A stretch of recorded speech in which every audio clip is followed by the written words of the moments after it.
أعوذ بالله السميع العليم من الشيطان الرجيم قل إن صلاتي ونسكي ومحياي ومماتي لله رب العالمين اتقوا الله عباد الله. അല്ലാഹു സുബ്ഹാനഹു വ തആലയുടെ വിധികളും വിലക്കുകളും ജീവിതത്തിൻ്റെ സർവ മേഖലകളിലും കൃത്യമായി പാലിക്കണമെന്ന് സഗൗരവം എല്ലാ ആളുകളെയും ഓർമ്മപ്പെടുത്തുന്നു, വസിയത്ത് ചെയ്യുന്നു.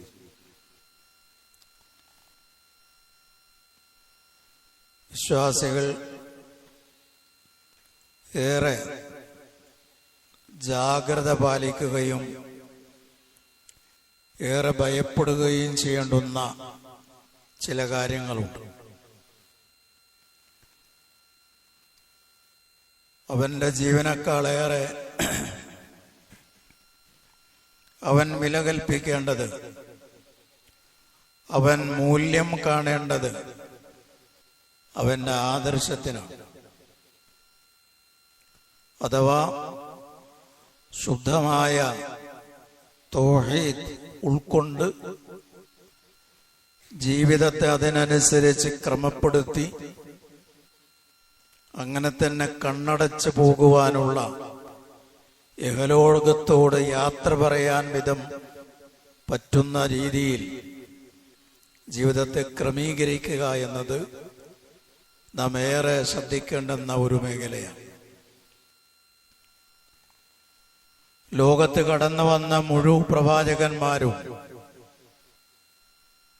ഈ കാര്യത്തിനാണ് കൂടുതൽ ഊന്നൽ നൽകിയിട്ടുള്ളത്.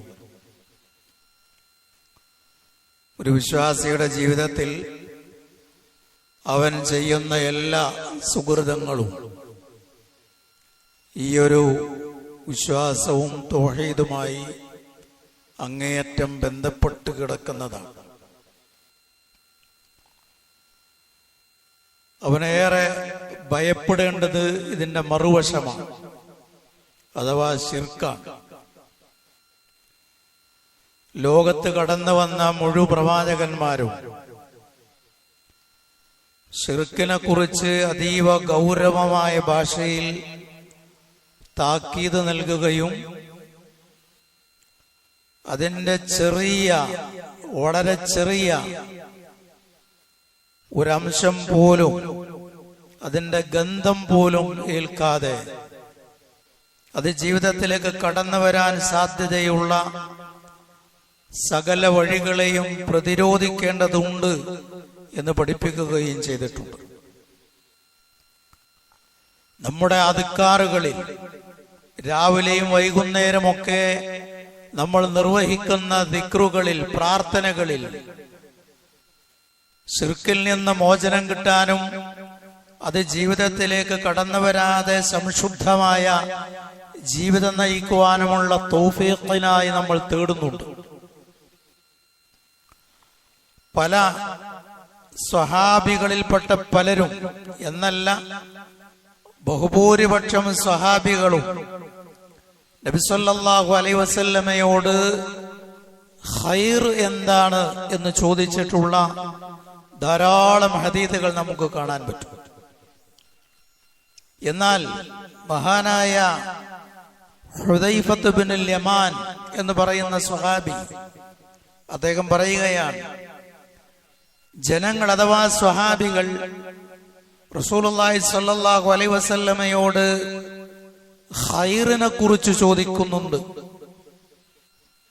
എന്താണ് ഏറ്റവും ഉത്തമമായ, അള്ളാഹുവിന്റെ പക്കൽ ഏറ്റവും പ്രതിഫലാർഹമായ കാര്യം എന്താണ് എന്ന് സ്വഹാബികൾ നിരന്തരമായി പ്രവാചകൻ സല്ലല്ലാഹു അലൈഹി വസല്ലമയോട് അന്വേഷിക്കുമ്പോൾ ഞാൻ നബി സല്ലല്ലാഹു അലൈഹി വസല്ലമയോട് ചോദിച്ചിരുന്നത് ഷർറിനെ കുറിച്ചാണ്. എല്ലാവരും ഖൈറിനെ കുറിച്ച് ചോദിക്കുമ്പോ ഞാൻ നബിയോട് ചോദിക്കുന്നത് എന്താണ് ഷർറ് എന്നാണ്. എന്നിട്ട് അദ്ദേഹം തന്നെ അതിന് നൽകുന്ന വിവരണം, ഷർറ് മനസ്സിലാക്കുന്നത് അതിൽ പോയി ചാടാതിരിക്കാനാണ്.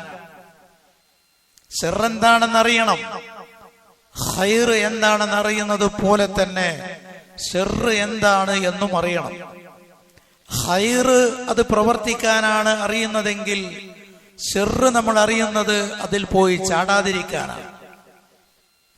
അതുകൊണ്ടാണ് മഹാനായ ഹുദൈഫത്ത് ബിനുൽ യമാൻ റളിയല്ലാഹു അൻഹു റസൂലുള്ളാഹി സ്വല്ലല്ലാഹു അലൈഹി വസല്ലമയോട് ഷർറിനെ കുറിച്ച് ധാരാളമായി ചോദിച്ച് മനസ്സിലാക്കിയിരുന്നത് എന്ന് അദ്ദേഹം തന്നെ പറയുന്നുണ്ട്. മഹാനായ ഉമർ ബിൻ ഖത്താബ് റളിയല്ലാഹു തആല അൻഹു പറയുന്നുണ്ട്, ജാഹിലിയത്ത് എന്താണെന്ന് അറിയുന്നവനെ ഇസ്ലാം എന്താണെന്ന് അറിയാൻ പറ്റൂ. ജാഹിലിയത്ത് അറിയാതിരുന്നാൽ അവന്റെ ഇസ്ലാമിലെ ഓരോ അഴികളും അതിന്റെ ഓരോ ഭാഗങ്ങളും അത് ഇല്ലാതെയാകും. ജാഹിലിയത്ത് എന്നറിയുന്നവനെ ഇസ്ലാം എന്തെന്ന് കൃത്യമായി തെളിമയോടെ മനസ്സിലാക്കാൻ പറ്റും. അതുകൊണ്ട് തൗഹീദ് പഠിക്കുന്നതിന്റെ പ്രാധാന്യത്തോടുകൂടെ തന്നെ ശിർക്ക് എന്താണ് എന്നും അതിന്റെ ഗൗരവം എന്താണ് എന്നും ഒരു വിശ്വാസി അനിവാര്യമായും പഠിച്ചിരിക്കേണ്ടതാണ്. മഹാനായ ഇബ്രാഹിം നബി അലൈഹിസ്സലാം അല്ലാഹു സുബ്ഹാനഹു വ തആലയോട് അദ്ദേഹം നിർവഹിച്ചിട്ടുള്ള ധാരാളം പ്രാർത്ഥനകൾ വിശുദ്ധ ഖുർആനിൽ പറയുന്നുണ്ട്. സൂറ അൽ ബഖറയിൽ, സൂറ ഇബ്രാഹിമിൽ, അങ്ങനെ പലയിടങ്ങളിലും ഇബ്രാഹിം നബി അലൈഹിസ്സലാം നിർവഹിച്ചിട്ടുള്ള പ്രാർത്ഥനയെ സംബന്ധിച്ച് പറഞ്ഞിട്ടുണ്ട്. സൂറത്ത് ഇബ്രാഹിമിൽ അല്ലാഹു സുബ്ഹാനഹു വ തആല ഇബ്രാഹിം നബി അലൈഹിസ്സലാമിന്റെ പ്രാർത്ഥനയായി പറഞ്ഞിട്ടുള്ളത്, വഇദ് ഖാല ഇബ്രാഹീമു റബ്ബി ജഅൽ ഹാദൽ ബലദ ആമിന, അല്ലാഹു ഈ നാടിനെ നിർഭയത്വമുള്ള നാടാക്കണേ എന്ന് പറഞ്ഞ ശേഷം അദ്ദേഹം പ്രാർത്ഥിക്കുന്നത് വജ്നുബ്നി വബനിയ അൻ നഅ്ബുദൽ അസ്നാം, എന്നെയും എന്റെ മക്കളെയും വിഗ്രഹാരാധനയിൽ നിന്ന് നീ ദൂരെ നിർത്തണേ എന്നാണ്. വിഗ്രഹങ്ങൾ ആരാധിക്കുന്നതിൽ നിന്ന് എന്നെയും എന്റെ സന്തതികളെയും നീ അങ്ങേയറ്റം ദൂരെ നിർത്തണം. ഒരിക്കലും വിഗ്രഹാരാധനയും എന്റെ ജീവിതവും സംഗമിക്കുന്ന ഒരവസ്ഥ ഉണ്ടാക്കരുതേ എന്ന് ഇബ്രാഹിം നബി അലൈഹിസ്സലാം പ്രാർത്ഥിച്ചിട്ടുണ്ട്. ശിർക്കിനെ ഭയപ്പെടേണ്ടുന്നതിന്റെ ഗൗരവമാണ് ഈ ആയത്തിന്റെ വിശദീകരണത്തിൽ പണ്ഡിതന്മാർ എടുത്തുദ്ധരിക്കുന്നത്. പല മഹാരഥന്മാരായ താബിഈ പണ്ഡിതന്മാരിൽപ്പെട്ട പലരും പറഞ്ഞിട്ടുള്ളത്, മഹാനായ ഇബ്രാഹിം നബി അലൈഹിസ്സലാം അള്ളാഹുവിനോട് ശിർക്കിനെ ഭയപ്പെട്ട്, അദ്ദേഹത്തിന്റെ ജീവിതത്തിൽ ശിർക്ക് വരുമെന്നുള്ളത് കൊണ്ടല്ല, ശിർക്കിനെ ഭയപ്പെട്ടുകൊണ്ട് അദ്ദേഹം പ്രാർത്ഥിച്ചിട്ടുണ്ട് എങ്കിൽ അത് ജീവിതത്തിലേക്ക് കടന്നു വരാതിരിക്കാൻ എത്ര കണ്ട് നമ്മൾ ജാഗ്രത പാലിക്കണമെന്ന വലിയ പാഠമാണ് ഇത് നൽകുന്നത്. ഇബ്രാഹിം തൈമി എന്ന് പറയുന്ന മഹാനായ പണ്ഡിതൻ പറയുകയാണ്, വമൻ യഅ്മനു മിനൽ ബലാഗി ബഅദ ഇബ്രാഹിം, ഇബ്രാഹിം നബിക്ക് ശേഷം പിന്നെ ഇബ്രാഹിം നബി അല്ലാത്ത നമ്മളെപ്പോലെയുള്ള ഏതൊരാൾക്കാണ് ശിർക്കിൽ നിന്ന് നിർഭയത്വം കാണിക്കാൻ കഴിയുക? അതിൽ നിന്ന് നിർഭയത്വം അഥവാ അതെന്റെ ജീവിതത്തിൽ കടന്നു വരില്ല എന്ന് കട്ടായം പറയാൻ, ഉറപ്പിച്ചു പറയാൻ ആർക്ക് സാധിക്കും എന്ന് മഹാനായ ഇബ്രാഹിം തൈമി റഹിമഹുല്ല പറഞ്ഞതായി കാണാം. അതിനർത്ഥം അങ്ങേയറ്റം അതിനെ ഭയപ്പെടണമെന്നാണ്. അതുകൊണ്ട് ജീവിതത്തിൽ അത് കടന്നു വരാതിരിക്കാനുള്ള സകലമാന പ്രതിരോധ മാർഗങ്ങളും വിശ്വാസികൾ സ്വീകരിക്കേണ്ടതുണ്ട്. ഇബാദത്തുകളിൽ, നമ്മുടെ വാക്കുകളിൽ നേരിയ ഒരു സംസാരത്തിൽ പോലും, നിസ്സാരമെന്ന് തോന്നുന്ന സംസാരത്തിൽ പോലും അത് കടന്നു വരാതിരിക്കാൻ ശ്രദ്ധിക്കേണ്ടതുണ്ട്. ഫലാ തജ്അലൂ ലില്ലാഹി അന്ദാദാ, നിങ്ങൾ അല്ലാഹുവിനെ സമന്മാരെ നിശ്ചയിക്കരുത് എന്ന് പറയുന്ന സൂറ അൽ ബഖറയുടെ ഈ വചനത്തിന്റെ വിശദീകരണത്തിൽ മഹാനായ ഇബ്നു അബ്ബാസ് റളിയല്ലാഹു തആല അൻഹുമ പറഞ്ഞതായി നമുക്ക് കാണാം. സാധാരണ ജനങ്ങൾ ശ്രദ്ധിക്കാതെ പോകുന്ന വിശ്വാസത്തെ ബാധിക്കുന്ന ചില പ്രയോഗങ്ങളുണ്ട്. ലൗലൽ ബത്തു ലദഖലൽ ലിസ്. താറാവ് ഇവിടെ ശബ്ദകോലാഹലം ഉണ്ടാക്കിയിരുന്നില്ല എങ്കിൽ ഇവിടെ വീട്ടിൽ കള്ളൻ പ്രവേശിക്കുമായിരുന്നു പോലെയുള്ള പ്രയോഗങ്ങൾ പോലും അത് വിശ്വാസ വിരുദ്ധമാണ് എന്ന് മഹാനായ ഇബ്നു അബ്ബാസ് റളിയല്ലാഹു തആല അൻഹു പറഞ്ഞിട്ടുണ്ട്. അതുപോലും അങ്ങനെയുള്ള പ്രയോഗങ്ങൾ പോലും ശ്രദ്ധിക്കണം. നമ്മളൊക്കെ സാധാരണ പറയാറുണ്ട്, സാമ്പത്തികമായ വലിയ ഞെരുക്കവും പ്രയാസമുണ്ടായ വേളയിൽ സാമ്പത്തികമായി ഒരാൾ നമ്മളെ സഹായിച്ചാൽ അയാളോടുള്ള നന്ദി സൂചകമായി നമ്മൾ പറയാറുണ്ട്, നിങ്ങളില്ലായിരുന്നുവെങ്കിൽ, നിങ്ങൾ അന്ന് എന്നെ സഹായിച്ചിട്ടില്ലായിരുന്നുവെങ്കിൽ ഞാൻ ആകെ വിഷമത്തിൽ അകപ്പെടുമായിരുന്നു. ഇതുപോലുള്ള പ്രയോഗങ്ങൾ ഒരു വിശ്വാസിയിൽ നിന്ന് വരാൻ പാടില്ല എന്നതാണ് ഇബ്നു അബ്ബാസ് റളിയല്ലാഹു തആല അൻഹുയുടെ ഞാൻ നേരത്തെ പറഞ്ഞ പ്രയോഗത്തിന്റെ ചുവട് പിടിച്ചുകൊണ്ട് പണ്ഡിതന്മാർ പറഞ്ഞിട്ടുള്ളത്. അങ്ങനെ പറയാൻ പാടില്ല. പിന്നെ എങ്ങനെയാണ് പറയേണ്ടത്? അള്ളാഹുവും പിന്നെ നിങ്ങളും ഇല്ലായിരുന്നുവെങ്കിൽ എന്ന് വേർതിരിച്ച് രണ്ടിന്റെയും ദറജയെ രണ്ടായി തന്നെ കണ്ടു പറയണം എന്ന് പണ്ഡിതന്മാർ കൃത്യമായി വിശദീകരിച്ചിട്ടുണ്ട്. ഇതൊക്കെ നമ്മെ ബോധ്യപ്പെടുത്തുന്നത് ശിർക്കിന്റെ ഗൗരവമാണ്. അത് ജീവിതത്തിലേക്ക് കടന്നു വരുന്നതിന്റെ ഗൗരവമാണ് ബോധ്യപ്പെടുത്തുന്നത്. മറുവശം തൗഹീദാണ്. തൗഹീദ് ജീവിതത്തിന്റെ മുഴുമേഖലകളിലും ഉണ്ടാകണം. തൗഹീദിന്റെ ഏറ്റവും പ്രകടമായ രൂപമാണ്, അതിന്റെ രംഗമാണ് ഹജ്ജ് എന്ന് പറയുന്നത്. ഹജ്ജ് എന്ന് പറയുന്നത് തൗഹീദിന്റെ നിദർശനമാണ്. ശരിക്ക് പൂർണ്ണമായും തൗഹീദ് കണ്ണിറയെ കാണാൻ പറ്റുന്ന ഒരു ഇബാദത്താണ് ഹജ്ജ് എന്ന് പറയുന്നത്. നമുക്ക് നമ്മുടെ കൂട്ടത്തിൽ ഹജ്ജ് നിർവഹിച്ച ആളുകൾ ഉണ്ടാകും, ഹജ്ജിന് പോയവരുണ്ടാകും. ഹജ്ജ് ചെയ്യാൻ ഏറെ കൊതിയുള്ളവരാണ് നമ്മളെല്ലാവരും. ഹജ്ജ് അത് നിർവഹിക്കാൻ സാധിച്ചിട്ടില്ലെങ്കിലും ഹജ്ജിന്റെ സന്ദേശം നമുക്ക് എല്ലാവർക്കും ബാധകമാണ്. ഹജ്ജ് ഉൾക്കൊള്ളുന്ന, ഹജ്ജ് നമ്മോട് വിളിച്ചു പറയുന്ന സന്ദേശം നമുക്ക് എല്ലാവർക്കും അത് അനിവാര്യമാണ്. അഥവാ തൗഹീദാണ്. ഹജ്ജിന്റെ ഓരോ ഘടകങ്ങൾ പരിശോധിച്ചാലും, ഞാൻ ഹജ്ജിന്റെ രൂപങ്ങൾ പഠിപ്പിക്കുകയല്ല, അത് പഠിപ്പിക്കേണ്ട സന്ദർഭവുമല്ല ഇത്. അതിന്റെ ഓരോ കർമ്മങ്ങളും, അതിൽ പറയുന്ന ഓരോ വാചകങ്ങളും അത് നമ്മുടെ ജീവിതത്തിൽ ഉടനീളം ഉണ്ടാവേണ്ടതാണ്. പ്രധാനമായും ഹജ്ജിലെ ഒരാൾ പ്രവേശിച്ചു കഴിഞ്ഞാൽ ലബ്ബൈക അല്ലാഹുമ്മ ഹജ്ജൻ എന്ന് പറഞ്ഞ ഒരാൾ ഹജ്ജിൽ പ്രവേശിച്ചു കഴിഞ്ഞാൽ പിന്നെ ജംറയിൽ എറിയുന്നത് വരെ ഈ തൽബിയത്ത് അയാൾ നിർവഹിച്ചു കൊണ്ടിരിക്കും. തൽബിയത്ത് പൂർണ്ണമായും തൗഹീദാണ്. റസൂലുള്ളാഹി സ്വല്ലല്ലാഹു അലൈഹി വസല്ലമ തൽബിയത്തിനെ തൗഹീദ് എന്ന് പറഞ്ഞിട്ടുള്ള ഹദീസുകൾ കാണാം. അത് പൂർണ്ണമായും തൗഹീദാണ് എന്നുള്ള കൃത്യമായും അതിന്റെ വചനങ്ങൾ പരിശോധിച്ചാൽ കാണാം. ലബ്ബൈക അല്ലാഹുമ്മ ലബ്ബൈക, അല്ലാഹുവേ നിന്റെ വിളിക്ക് ഉത്തരം നൽകി ഞങ്ങൾ ഇതാ വന്നിരിക്കുന്നു. ലാ ശരീക ലക്, നിനക്ക് യാതൊരു പങ്കുകാരുമില്ല.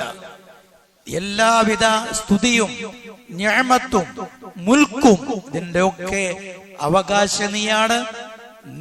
നിനക്ക് യാതൊരു വിധത്തിലുള്ള ശരീക്കുമില്ല, പങ്കുകാരനുമില്ല. ഇതാണ് ആവർത്തിച്ച് ഒരു ഹാജി പറയുന്നത്. ഉംറക്ക് മാത്രം പോകുന്ന ഒരാൾ തവാഫ് തുടങ്ങുന്നത് വരെ അയാളെ തൽബിയത്ത് ആവർത്തിച്ചു കൊണ്ടിരിക്കണം. റസൂലുള്ളാഹി സ്വല്ലല്ലാഹു അലൈഹി വസല്ലമയുടെ ആഗമന കാലത്തും ആളുകൾ അഥവാ മുശ്രിക്കുകൾ തൽബിയത്ത് ചൊല്ലി ഹജ്ജ് നിർവഹിച്ചിരുന്നു. പക്ഷെ അവരുടെ ഹജ്ജിൽ തൽബിയത്തിൽ ശിർക്ക് കലർന്നിരുന്നു. ആ ശിർക്കിനെ പൂർണ്ണമായും ശുദ്ധീകരിച്ച് പൂർണ്ണമായും അതിനെ തൗഹീദീവൽക്കരിക്കുകയാണ് റസൂലുള്ളാഹി സ്വല്ലല്ലാഹു അലൈഹി വസല്ലമ ചെയ്തിട്ടുള്ളത്. അവർ ചെയ്തിരുന്ന ചൊല്ലിയിരുന്ന തൽബിയത്ത് ഇങ്ങനെ തന്നെയാണ്. ലബ്ബൈക അല്ലാഹുമ്മ ലബ്ബൈക ലാ ശരീക ലക്. ഇത്ര അവർ പറയുമ്പോ റസൂലുള്ളാഹി പറയും വൈലുൽ ലക് ഖത്ത്, നിങ്ങൾക്ക് നാശം. അഥവാ ഇനി അങ്ങോട്ട് നിങ്ങൾ പറയാൻ പോകുന്നത് തുടർന്ന് പറഞ്ഞാൽ നിങ്ങൾക്ക് നാശമാണ്, അവിടെ നിർത്ത്. ലാ ശരീക ലക് എന്ന് പറഞ്ഞെടുത്ത് നിങ്ങൾ നിർത്തണം. ഇനി നിങ്ങൾ പറയാൻ പോകുന്ന വാചകം പറയല്ലേ എന്ന് റസൂലുള്ളാഹി സ്വല്ലല്ലാഹു അലൈഹി വസല്ലം അവരോട് അപേക്ഷിച്ചിരുന്നു, ആവശ്യപ്പെട്ടിരുന്നു. പക്ഷേ റസൂലുള്ളാഹിയുടെ അപേക്ഷയെ മാനിക്കാതെ അതിനെ അവഗണിച്ചുകൊണ്ട് അവർ പറഞ്ഞിരുന്നത് ഇല്ലാ ശരീകൻ ഹുവലക് തംലികുഹു വമാ മലക്, അല്ലാഹുവേ നിനക്ക് യാതൊരു പങ്കുകാരനുമില്ല എന്ന് പറഞ്ഞ് നിർത്താതെ ഒരു ശരീക്ക് നിനക്കുണ്ട്, ആ ശരീക്കിന്റെ സാക്ഷാൽ ഉടമ നീയാണ്, ആ ശരീക്കിന് എന്തൊക്കെയുണ്ടോ അതിൻ്റെയൊക്കെ ഉടമ നീയാണ്. അഥവാ ഞങ്ങൾ പറയുന്ന ഈ ശരീക്കിന് സ്വയം കഴിവില്ല, ആ ശരീക്കിനുള്ള എല്ലാ കഴിവുകളും നീ നൽകിയതാണ്, നീയാണതിന്റെ സാക്ഷാൽ ഉടമ എന്ന് അവർ പറഞ്ഞിരുന്നു എന്നാണ്. അത് പറയാൻ പാടില്ല. നമ്മുടെ നാട്ടിൽ പല സഹോദരങ്ങളും ഞങ്ങൾ മഹാരഥന്മാരെ വിളിച്ചു പ്രാർത്ഥിക്കുമ്പോ ഞങ്ങൾ അവർക്ക് സ്വയം കഴിവുണ്ടെന്ന് പറയുന്നില്ല, എല്ലാം അല്ലാഹു കൊടുത്തതാണ് എന്ന് പറഞ്ഞുകൊണ്ടാണ് അല്ലാഹു അല്ലാത്തവരെ വിളിച്ച് പ്രാർത്ഥിക്കുവാനുള്ള ന്യായം കാണുന്നത്. ഇതേ ന്യായം തന്നെയാണ് അക്കാലത്തുള്ള ആളുകളും പറഞ്ഞിരുന്നത്. റസൂലുള്ളാഹി സ്വല്ലല്ലാഹു അലൈഹി വസല്ലമ പൂർണ്ണമായും ആ ശിർക്കിന്റെ വാചകങ്ങൾ ഒഴിവാക്കി, അത് പാടില്ല, വിശ്വാസ വിരുദ്ധമാണ്, തൗഹീദി വിരുദ്ധമാണത് എന്ന് കൃത്യമായും അവരെ പഠിപ്പിച്ച് ആ വാചകം പൂർണ്ണമായും തൗഹീദിവൽക്കരിച്ചു. അവിടെ മുതൽക്കുള്ള ഓരോ കർമ്മങ്ങളും തൗഹീദുമായി ബന്ധപ്പെട്ടതാണ്. തവാഫ് കഴിഞ്ഞ തവാഫിന്റെ വേളയിൽ ഹജറുൽ അസ്വദിന്റെയും റുക്കുനുൽ യമാനിയുടെയും ഹജറുൽ അസ്വദിന്റെയും ഇടക്കാണ് പ്രത്യേകമായൊരു പ്രാർത്ഥന ചെല്ലാൻ റസൂലുള്ളാഹി സ്വല്ലല്ലാഹു അലൈഹി വസല്ലമ പഠിപ്പിച്ചിട്ടുള്ളത്. ബാക്കിയുള്ള ഏത് ഭാഗത്തും, ഈ പറഞ്ഞ ഭാഗമല്ലാത്ത ഏത് ഭാഗത്തും തവാഫ് ചെയ്യുമ്പോ അള്ളാഹുവിനോട് നിർവഹിക്കാവുന്ന ഏത് പ്രാർത്ഥനയും നമുക്ക് നിർവഹിക്കാം, ദിക്ർ ചെല്ലാം, സ്വലാത്ത് ചെല്ലാം, ഇതൊക്കെ പറ്റും. എന്നാൽ പ്രത്യേകമായി തവാഫിന്റെ വേളയിൽ പഠിപ്പിച്ചിട്ടുള്ള ഒരു പ്രാർത്ഥന എന്ന് പറയുന്നത് റബ്ബനാ ആതിനാ ഫിദ്ദുനിയാ ഹസന വഫിൽ ആഖിറതി ഹസനതൻ വഖിനാ അദാബന്നാർ. ഇത് റുക്കുനുൽ യമാനിയുടെയും ഹജറുൽ അസ്വദിന്റെയും ഇടയ്ക്ക് പ്രാർത്ഥിക്കേണ്ടെന്ന പ്രാർത്ഥനയായ റസൂൽ പ്രത്യേകം പഠിപ്പിച്ചതാണ്. നോക്കൂ നിങ്ങൾ, ആ പ്രാർത്ഥന തുടങ്ങുന്നത് തന്നെ റബ്ബന എന്ന് പറഞ്ഞിട്ടാണ്. എന്ന് മാത്രമല്ല റസൂലുള്ളാഹി സ്വല്ലല്ലാഹു അലൈഹി വസല്ലമ ധാരാളമായി ഹജ്ജിന്റെ വേളയിൽ എന്നല്ല മറ്റു വേളകളിലും ധാരാളമായി റസൂലുള്ളാഹി സ്വല്ലല്ലാഹു അലൈഹി വസല്ലം നിർവഹിച്ചിരുന്ന പ്രാർത്ഥനയാണ് റബ്ബനാ ആതിനാ ഫിദ്ദുനിയാ ഹസന എന്ന് തുടങ്ങുന്ന പ്രാർത്ഥന. അള്ളാഹുവിനോട് സ്വർഗം ചോദിക്കുന്നു, അള്ളാഹുവിനോട് ഇഹത്തിലുള്ള ഹസനത്ത് ചോദിക്കുന്നു, നരകശിക്ഷയിൽ നിന്ന് കാവൽ ചോദിക്കുന്നു. അതാണ് അതിന്റെ ഉള്ളടക്കം, അതിന്റെ ആശയം അതാണല്ലോ. അതാണ് റസൂലുള്ളാഹി ഈ പ്രത്യേകമായ സ്ഥലത്ത് നിർവഹിച്ചിരുന്നത്. അതും റബ്ബന എന്ന് തുടങ്ങിയിട്ടുള്ള, അത് എന്നത് ആ വാക്കുകൊണ്ട് തുടങ്ങുന്നതാണ് ആ പ്രാർത്ഥന. ഇനി അത് കഴിഞ്ഞാൽ തവാഫ് കഴിഞ്ഞാൽ പിന്നെ തവാഫിന് ശേഷം 2 റക്അത്ത് നമസ്കരിക്കണം. ആ നമസ്കാരത്തിൽ ഫാത്തിഹ സൂറക്ക് ശേഷം 1ാമത്തെ റക്അത്തിൽ പാരായണം ചെയ്യേണ്ടത് സൂറത്തു കാഫിറൂനാണ്. ഖുൽ യാ അയ്യുഹൽ കാഫിറൂൻ എന്ന സൂറത്ത് പാരായണം ചെയ്യണം. 2ാമത്തെ റക്അത്തിൽ ഖുൽ ഹുവല്ലാഹു അഹദ് എന്ന സൂറത്തും പാരായണം ചെയ്യണം. നോക്കൂ നിങ്ങൾ, രണ്ടും തൗഹീദുമായി ബന്ധപ്പെട്ട സൂറകളാണ്. ഈ 2 സൂറത്ത് മുഴുവനായും പറയുന്നത് തൗഹീദാണ്. തൗഹീദിന്റെ 3 ഭാഗങ്ങളും അതിൽ പറയുന്നുണ്ട് എന്ന് കൃത്യമായി പണ്ഡിതന്മാർ വിശദീകരിക്കുന്നുണ്ട്. സൂറത്ത് ഇഖ്ലാസ്, ഖുൽ ഹുവല്ലാഹു അഹദ് എന്ന് പറയുന്ന സൂറത്തിന്റെ ഒരു പേര് തന്നെ സൂറത്ത് ഇഖ്ലാസ് എന്നാണ്. സമ്പൂർണമായ തൗഹീദാണ് അതിൽ അടങ്ങിയിട്ടുള്ളത്. അതാണ് പാരായണം ചെയ്യേണ്ടത്. അതാണ് അവിടെ പ്രത്യേകമായി ശ്രദ്ധിക്കേണ്ടുന്ന ഒരു കാര്യം. ഈ ഒരു തവാഫിന്റെ ശേഷമുള്ള സുന്നത്ത് നമസ്കാരത്തിൽ എന്നല്ല, ഒരു വിശ്വാസി അവന്റെ ജീവിതത്തിൽ ഒരു ദിവസത്തിൽ തന്നെ പലതവണ പാരായണം ചെയ്യേണ്ടുന്ന 2 സൂറകളാണിവ.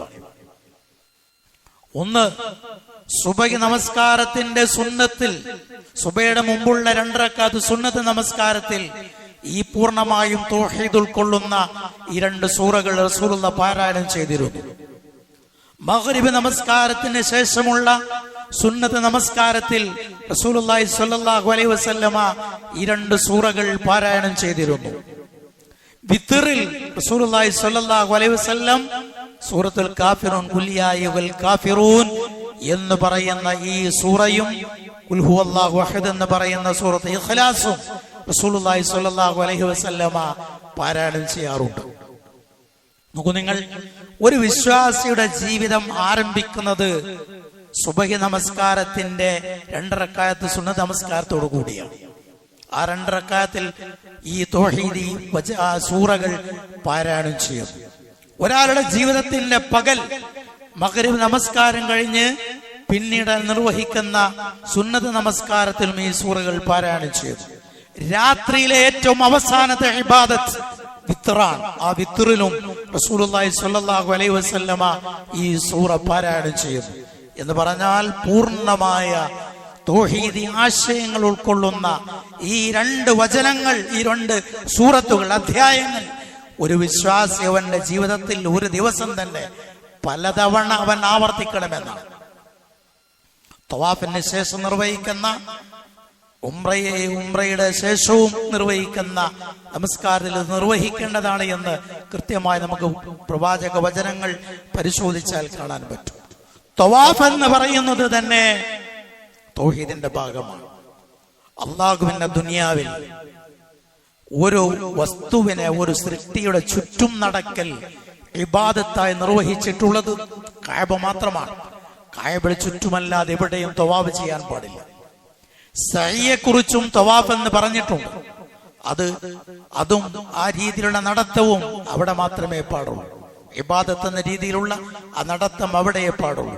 എന്നാൽ ഖേദകരമെന്ന് പറയട്ടെ, പല മക്ബറകളിലും തവാഫ് ചെയ്യാറുണ്ട്. ഖബറുകൾക്ക് ചുറ്റും നടക്കാറുണ്ട്, ചുറ്റും നടന്ന് പ്രാർത്ഥിക്കാറുണ്ട്. ചില ഖബറുകളെ കുറിച്ച് അവിടെ ശ്രദ്ധിക്കേണ്ടുന്ന കാര്യങ്ങളായി ആ വിശ്വാസം വെച്ചു പുലർത്തുന്ന ആളുകൾ പറയുന്നത്, നഫീസത്ത് ബീവിയുടെ ഖബറിന്റെ അടുക്കൽ നീ ചെന്നാൽ വദുഖുൽ വതുഫ് വസ്ആ വസൽ ബിതഅദ്ദുബി മാ തഷ്തഗീഹി വനാദിക യാ ത്വാഹിറ. വദുഖുൽ, നീ ആ മഖ്ബറയിൽ പ്രവേശിക്കുക. വതുഫ്, എന്നിട്ട് നീ തവാഫ് ചെയ്യുക. വസ്ആ, നീ സഅയും ചെയ്തു. വസൽ ബിതഅദ്ദുബി, അതോടുകൂടെ നീ ചോദിച്ചോ. എന്ത് ചോദിക്കുക? മാ തഷ്തഗീഹി, എന്താണോ ഇച്ഛിക്കുന്നത്, എന്താണോ ആഗ്രഹിക്കുന്നത് അത് ചോദിച്ചുകൊള്ളൂ എന്ന് പറയുന്ന വരികൾ കാണാം. നോക്കൂ നിങ്ങൾ, കഅബയുടെ ചുറ്റും മാത്രമേ ഈ രീതിയിലുള്ള ഒരു പ്രദക്ഷിണം ദീൻ അനുവദിച്ചിട്ടുള്ളൂ. ആ തവാഫ് വേറെ ഒരിടത്തും പാടില്ല. അല്ലാഹു സുബ്ഹാനഹു മഹാനായ ഇമാം നവവി റഹിമഹുല്ല പറയുന്നത്, റസൂലുള്ളാഹി സ്വല്ലല്ലാഹു അലൈഹി വസല്ലമയുടെ ഖബറിന് ചുറ്റും പോലും തവാഫ് പാടില്ല. വേറുള്ള ഖബറുകളൊക്കെ അതിന്റെ ചുവടെയാണല്ലോ. റസൂലുള്ളാഹിയുടെ ഖബർ കാണാൻ ഇന്ന് കഴിയില്ല എന്നുള്ള വേറെ വിഷയം. അഥവാ ഒരാൾക്ക് അത് കാണാൻ സാധിച്ചാൽ പോലും അവിടെ പോലും ഇത് അനുവദനീയമല്ല. ബാക്കിയുള്ള ഏതൊരാളുടെ ഖബറും അതിന് ചുവടെയാണ്. ആ ഖബറിൽ അവൻ അതിന്റെ ചുറ്റും പോലും തവാഫ് ചെയ്യാൻ പാടില്ല എന്ന് മഹാനായ ഇമാം ഷാഫിഈ രണ്ടാം ഷാഫിഈ എന്ന പേരിൽ അപരനാമത്തിൽ അറിയപ്പെടുന്ന ഇമാം നവവി റഹിമഹുല്ല പറഞ്ഞതായി നമുക്ക് കാണാൻ പറ്റും. നോക്കൂ നിങ്ങൾ, ഇനി ഹജ്ജുമായി ബന്ധപ്പെട്ട, ഉംറയുമായി ബന്ധപ്പെട്ട മറ്റൊരു കാര്യമാണ് സഫാ മറുവ. അവിടെയുള്ള സഈ, സഫയിലും മറുവയിൽ നിന്ന് പ്രാർത്ഥിക്കേണ്ടുന്ന ദിക്റുകൾ, പ്രാർത്ഥനകൾ റസൂലുള്ളാഹി സ്വല്ലല്ലാഹു അലൈഹി വസല്ലമ പഠിപ്പിച്ചിട്ടുണ്ട്. അത് പൂർണ്ണമായും തൗഹീദാണ്. ലാ ഇലാഹ ഇല്ലല്ലാഹു വഹ്ദ ലാ ശരീക ലഹുൽ മുൽക്കു വലഹുൽ ഹംദ് വഹുവ അലാ കുല്ലി ഷൈഇൻ ഖദീർ. ലാ ഇലാഹ ഇല്ലല്ലാഹു വഹ്ദ അൻജസ വഅദ വനസറ അബ്ദ വഹസമൽ അഹ്സാബ വഹ്ദ. ഇതാണ് സഫയിൽ 3 തവണ പ്രാർത്ഥിക്കേണ്ടത്. മറുവയിൽ 3 തവണ പ്രാർത്ഥിക്കേണ്ടത് ഇതാണ്. ഈ പ്രാർത്ഥനയിൽ മുഴുവൻ പൂർണ്ണമായും തൗഹീദാണ്. അല്ലാഹുവേ, നീയല്ലാതെ ആരാധനക്കർഹനായ ഒരാളുമില്ല, നിനക്ക് യാതൊരു ശരീക്കുമില്ല, സർവാധികാരവും സർവാധിപത്യവും നിനക്കാണ്, നിനക്കാകുന്ന സർവസ്തുതിയും, നീ സകലമായ കാര്യങ്ങൾക്കും കഴിവുള്ളവനാണ്, നീ മാത്രമാണ് ആരാധനക്കർഹൻ. നീ ചെയ്ത വഅദ് നീ നിറവേറ്റിയിട്ടുണ്ട്, നിന്റെ അടിമയെ നീ സഹായിച്ചിട്ടുണ്ട്, സർവസഖ്യ കക്ഷികളെയും നീ സ്വന്തമായ നിലക്ക് പരാജയപ്പെടുത്തിയിട്ടുണ്ട്. എന്ന ആശയം വരുന്ന ശുദ്ധമായ തൗഹീദിന്റെ വചനമാണ് ആവർത്തിച്ചാവർത്തിച്ച് മറുവയിൽ പറയേണ്ടത്. സഫയിൽ പറയേണ്ടത് ശുദ്ധമായ തൗഹീദാണ്. നമ്മൾ ശ്രദ്ധിക്കുന്നത് ഹജ്ജിന്റെ ഓരോ ചലനങ്ങളും തൗഹീദുമായി ബന്ധപ്പെട്ടതാണ് എന്നതാണ്. അതാണ് ഞാൻ ആമുഖമായി സൂചിപ്പിച്ചത്. ഹജ്ജ് നമുക്ക് നിർവഹിക്കാൻ സാധിച്ചിട്ടില്ലെങ്കിലും ഹജ്ജിന്റെ സന്ദേശം ഒരു നിമിഷാർദ്ധം പോലും നമ്മുടെ ജീവിതത്തിൽ നിന്ന് അകന്നു പോകാൻ പാടില്ല. നമ്മുടെ ഓരോ ശ്വാസത്തിലും ഹജ്ജിന്റെ സന്ദേശം ഉണ്ടാകണം എന്നതാണ് ഇത് അർത്ഥമാക്കുന്നത് എന്നതാണ്. എന്ന് തുടങ്ങി ഇനി ഓരോ കർമ്മങ്ങളെടുത്ത് പരിശോധിച്ചാലും കാണാം. റസൂലുള്ളാഹി സ്വല്ലല്ലാഹു അലൈഹി വസല്ലമ ജംറകളിലുള്ള ഏറ്, അതുപോലെ തവാഫ്, സഅയ്, ഇതിനെക്കുറിച്ചൊക്കെ റസൂലുള്ളാഹി സ്വല്ലല്ലാഹു അലൈഹി വസല്ലമ പറഞ്ഞിട്ടുള്ളത് ഒക്കെ അള്ളാഹുവിനെ ദിക്ർ ചെല്ലാനുള്ളതാണ്, അള്ളാഹുവിനെ ഓർക്കാനുള്ളതാണ്. ജംറകളിൽ എറിയുന്നത് പിശാചിനെ എറിയുകയാണ് എന്നൊരു അന്ധവിശ്വാസം ആളുകൾക്കിടയിലുണ്ട്. റസൂലുള്ളാഹി സ്വല്ലല്ലാഹു അലൈഹി വസല്ലമ പറഞ്ഞിട്ടുള്ളത് ഈ ഏറും അതുപോലെ തവാഫും ഇതെല്ലാം ഇന്നമാ ജുഇല തവാഫു ബിൽ ബൈത്തി വബൈന الصفا والمروه ورمي الجمار لإقامة ذكر الله. തവാഫ്, കഅബയെ തവാഫ് ചെയ്യൽ, അതുപോലെ സ്വഫാ മർവക്കടയിലെ സഅയ്, ജംറകളിലെ ഏറ്, ഇതെല്ലാം ലിഇഖാമത്തി ദിക്രില്ലാഹ്, അല്ലാഹുവിനെ ഓർക്കാൻ വേണ്ടി നിശ്ചയിക്കപ്പെട്ട കാര്യമാണ്. അല്ലാഹുവിനെ ഓർക്കാനാണ് ഇതൊക്കെ ചെയ്യുന്നത്. അവിടൊക്കെ അല്ലാഹു അക്ബർ എന്ന് പറഞ്ഞുകൊണ്ടാണ് ഏറ് നടത്തുന്നത്. ഇതെല്ലാം തൗഹീദുമായി അങ്ങേയറ്റം ബന്ധപ്പെട്ട് നിൽക്കുന്നതാണ് എന്ന് കൃത്യമായും ഇതിന്റെ വിശദീകരണങ്ങളിലൊക്കെയും പണ്ഡിതന്മാർ പറഞ്ഞിട്ടുണ്ട്. അങ്ങനെ നമ്മുടെ എല്ലാവിധ ഇബാദത്തുകളും ഞാനിവിടെ തുടക്കത്തിൽ പാരായണം ചെയ്ത് കേൾപ്പിച്ച നമ്മുടെ നമസ്കാരം, കുൽ പറയുക നബിയെ, ഇന്ന സ്വലാത്തി, എന്റെ നമസ്കാരം, വനുസുക്കി, എന്റെ ബലികർമ്മം, വമഹിയായ, എന്റെ ജീവിതം, വമമാതി, എന്റെ മരണം, ലില്ലാഹി റബ്ബിൽ ആലമീൻ, റബ്ബുൽ ആലമീനായ ലോകരക്ഷിതാവായ അല്ലാഹുവിനാണ്. ലാ ശരീക ലഹ്, അവന് യാതൊരു വിധത്തിലുള്ള പങ്കുകാരുമില്ല. വബിദാലിക ഉമിർതു, ഇത് ചെയ്യണമെന്നാണ് ഞാൻ കൽപ്പിക്കപ്പെട്ടിരിക്കുന്നത്, ഇങ്ങനെ ചെയ്യാനാണ് എന്നോടുള്ള കൽപ്പന. വന അവ്വലുൽ മുസ്ലിമീൻ, ഞാൻ മുസ്ലിങ്ങളിൽ പ്രഥമനാണ് എന്ന് പറഞ്ഞാൽ അല്ലാഹുവിന്റെ കൽപ്പനകൾ പാലിക്കുന്നതിൽ മുമ്പന്തിയിൽ ഞാനുണ്ടാകും എന്ന് പ്രഖ്യാപിക്കാനാണ് റസൂലുള്ളാഹി സ്വല്ലല്ലാഹു അലൈഹി വസല്ലമയോട് വിശുദ്ധ ഖുർആൻ കൽപ്പിച്ചിട്ടുള്ളത്. ആ കൽപ്പന നമുക്കും ബാധകമാണ്. ഈ പറഞ്ഞ വിധത്തിൽ അദ്കാറുകളിലൂടെയും വിശുദ്ധ ഖുർആൻ ഞാൻ നേരത്തെ പറഞ്ഞ പ്രത്യേകമായ സൂറത്തുകളുടെ പാരായണമൊക്കെ നിർവഹിച്ചുകൊണ്ട് നമ്മുടെ ഈമാൻ അത് നിരന്തരമായി അത് പുതുക്കിക്കൊണ്ടിരിക്കുകയും അതിനെ ദൃഢീകരിച്ചു കൊണ്ടിരിക്കുകയും ചെയ്യണമെന്ന് ഹദീസുകൾ ഉദ്ധരിച്ച് തന്നെ പണ്ഡിതന്മാർ പറയുന്നു. റസൂലുള്ളാഹി സ്വല്ലല്ലാഹു അലൈഹി വസല്ലം തന്നെ പറഞ്ഞതായി കാണാം, ഇന്നൽ ഈമാന ലയഖ്ലിഖ് ഫീ ജൗഫി അഹദികും കമാ യഖ്ലിഖു ഥൗബു, നമ്മുടെ വസ്ത്രം ദ്രവിച്ചു പോകുന്നത് പോലെ ഈമാനിനും ദ്രവം സംഭവിക്കും, അതിനും ദുർബലത ബാധിക്കും. ആ ദുർബല ബാധിക്കുമ്പോഴൊക്കെ ജദ്ദിദൂ ബിഖൗലി ലാ ഇലാഹ ഇല്ലല്ലാഹ്, തൗഹീദ് കൊണ്ട് നിങ്ങളെ ഈമാൻ നിങ്ങൾ നവീകരിക്കണം, അതിനെ പുതുമയുള്ളതാക്കി മാറ്റണം, അഥവാ അതിനെ തഖ്വിയത്ത് ഫലമുള്ളതാക്കി മാറ്റണം എന്ന് പണ്ഡിതന്മാർ ഇത്തരത്തിലുള്ള വചനങ്ങളുടെയൊക്കെ വിവരണ വേളകളിൽ പറഞ്ഞതായി നമുക്ക് കാണാം. അല്ലാഹു സുബ്ഹാനഹു വ തആല ഈ കാര്യങ്ങളെല്ലാം യഥാവിധി ശ്രദ്ധിക്കുവാനുള്ള തൗഫീഖ് നമുക്ക് ഏവർക്കും പ്രദാനം ചെയ്യുമാറാകട്ടെ. അൽഹംദുലില്ലാഹി റബ്ബിൽ ആലമീൻ, വസ്സലാത്തു വസ്സലാമു അലൽ അക്മലാൻ അലൽ മബ്ഊസ് റഹ്മത്തൻ ലിൽ ആലമീൻ വഅലാ ആലിഹി വസഹ്ബിഹി അജ്മഈൻ. അമ്മാ ബഅദ്, ഇത്തഖുല്ലാഹ ഇബാദല്ലാഹ്.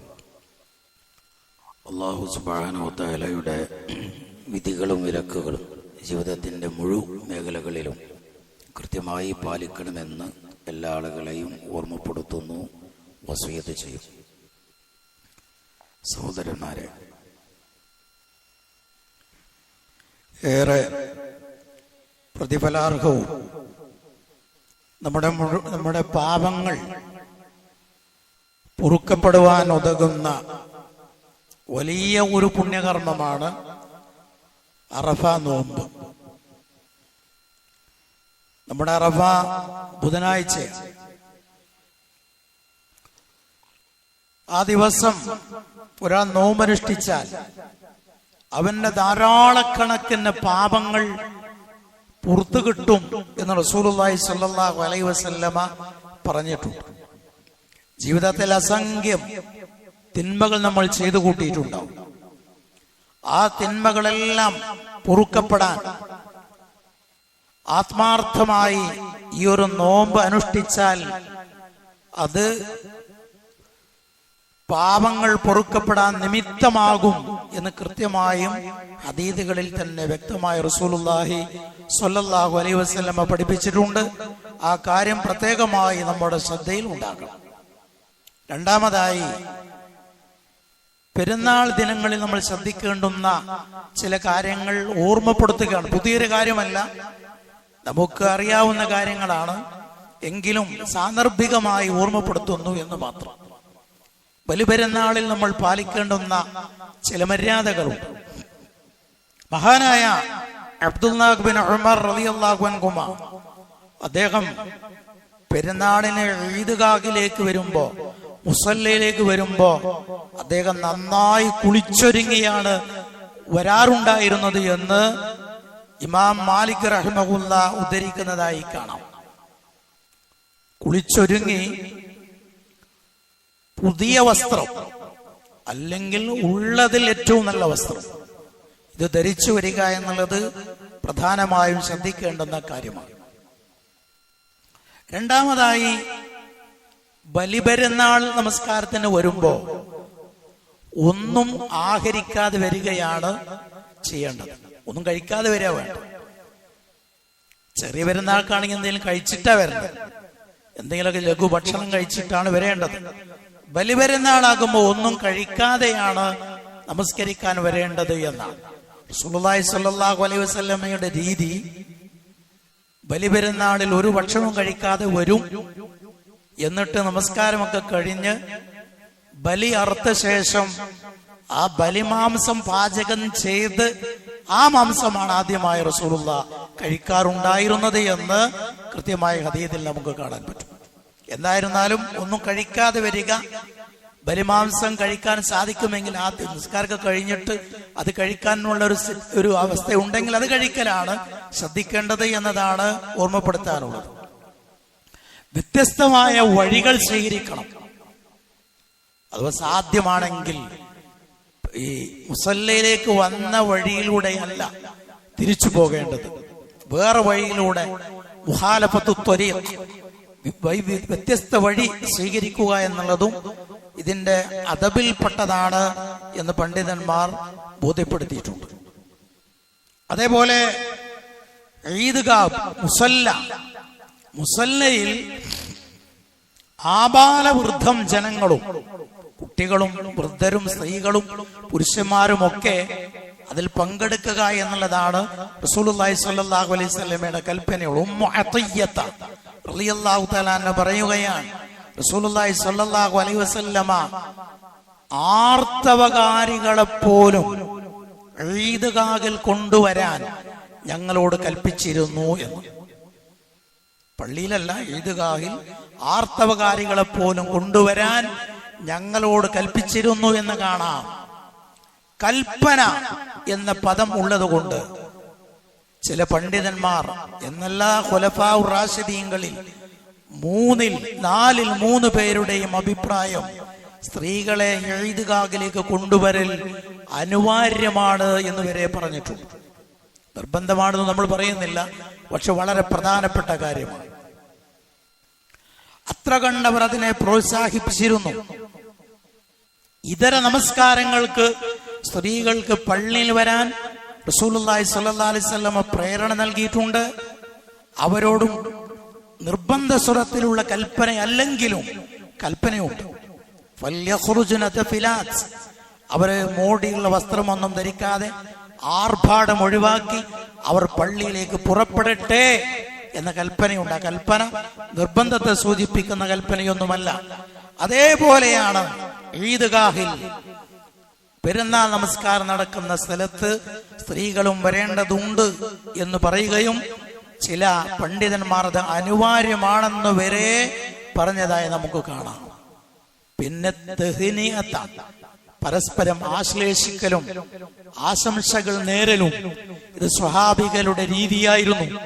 തഖബ്ബലല്ലാഹു മിന്നാ വമിൻകും എന്ന് പറഞ്ഞ് പരസ്പരം ആശ്ലേഷിക്കുകയും ആലിംഗനം ചെയ്യുകയും ഒക്കെ ചെയ്യുക എന്നുള്ളത് സ്വഹാബികൾ ചെയ്തിരുന്ന രീതിയാണ് എന്ന് ഈ ആദാബുൽ ഈദുമായി ബന്ധപ്പെട്ട് പണ്ഡിതന്മാർ പഠിപ്പിച്ചതായി നമുക്ക് കാണാൻ പറ്റും. ഈ പറയപ്പെട്ട കാര്യങ്ങളൊക്കെ കൂടുതലായി ശ്രദ്ധിക്കണം. പിന്നെ തക്ബീറുകൾ ധാരാളമായി വർദ്ധിപ്പിക്കണം. ഈദ്ഗാഹിലേക്ക് വരുമ്പോഴും പെരുന്നാൾ നമസ്കാരത്തിന് വരുമ്പോഴും ഒക്കെ തക്ബീറുകൾ ധാരാളമായി വർദ്ധിപ്പിക്കണം. പ്രത്യേകിച്ച് ഈദുൽ അദ്ഹ, അതിൽ അയ്യാമുത്ത് തശ്രീഖ്, അതിന്റെ ഉറൂബ് ശംസ് വരെയുള്ള സമയം വരെ തക്ബീറുകൾ ധാരാളമായി വർദ്ധിപ്പിക്കുന്നതിന്റെ മര്യാദയാണ്. മാത്രമല്ല ദുൽഹിജ്ജ 1 മുതൽ 10 വരെയുള്ള ദിവസങ്ങളിലും തക്ബീർ വർദ്ധിപ്പിക്കണം. ഏറ്റവും കൂടുതലായി ഈ പെരുന്നാൾ ദിനങ്ങളിൽ കൂടുതലായും ഒന്ന് വർദ്ധിപ്പിക്കേണ്ടതുണ്ട് എന്നൊക്കെ കൃത്യമായും അതിന്റെ മര്യാദകൾ പഠിപ്പിക്കുന്ന കൂട്ടത്തിൽ തന്നെ പണ്ഡിതന്മാർ പറഞ്ഞതായി കാണാം.